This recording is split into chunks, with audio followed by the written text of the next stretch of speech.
జై శ్రీరామ్. 2022 నుంచి 2026 జూన్ వరకు మొత్తం 21 ప్రెడిక్షన్స్ అనేవి ప్రూవ్ అయ్యాయి. అవన్నీ కింద డిస్క్రిప్షన్లో ఇవ్వడం జరుగుతోంది. ఏ యూట్యూబ్ ఛానల్లోనూ ఇన్ని ప్రెడిక్షన్స్ అనేవి ప్రూవ్ అయినవి ఏ ఛానల్ లేదు.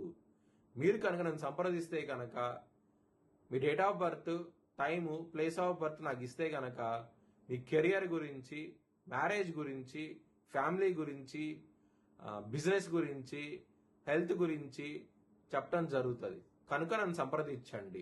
జై శ్రీరామ్.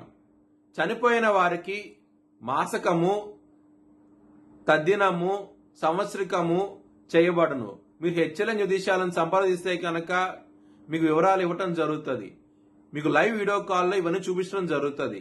ఇది కృష్ణానది తీరంలో జరుగుతుంది. ఇది మీనరాశికి అధిపతి గురువు. మీనరాశిలో ఉత్తరాభాద్ర 4 పాదాలు, రేవతి 4 పాదాలు మరియు పూర్వాభాద్ర 4వ పాదం ఉంటుంది. ఈ నక్షత్రం వాళ్ళందరికీ నేను చెప్పే వార ఫలితాలు వర్తిస్తాయి.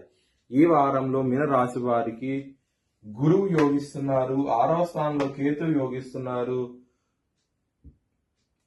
అలాగే సూర్యుడు యోగిస్తున్నారు, బుధుడు యోగిస్తున్నారు.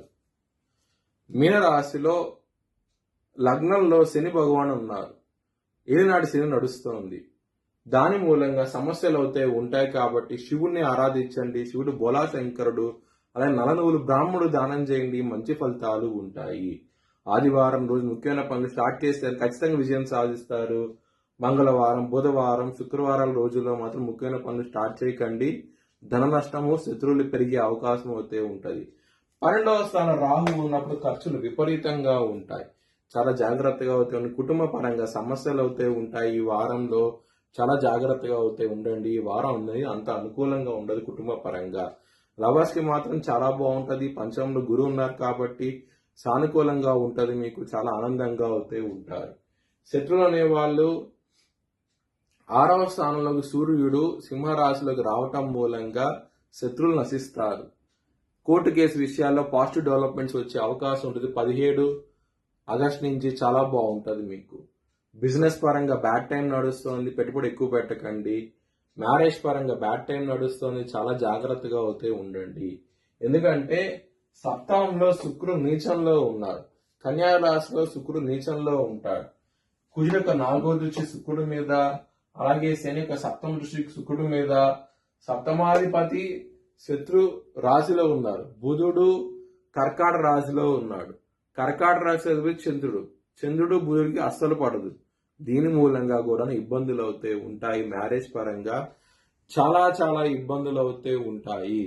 మీరు కనుక దక్షిణామూర్తి స్తోత్రపాఠనము, లలిత స్తోత్రపాఠనము చేస్తే కనుక మంచి ఫలితాలు ఉంటాయి. మ్యారేజ్ పరంగా పాజిటివ్ డెవలప్మెంట్స్ వచ్చే అవకాశం అయితే ఉంటుంది. కెరియర్ పరంగా చాలా బాగుంటుంది. ఎందుకంటే దశమాధిపతి ఉచ్చ స్థితిలో ఉన్నారు.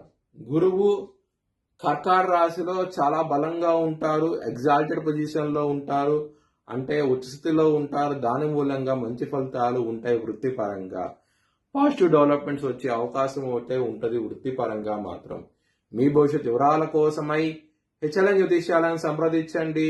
Please like, share and subscribe my channel.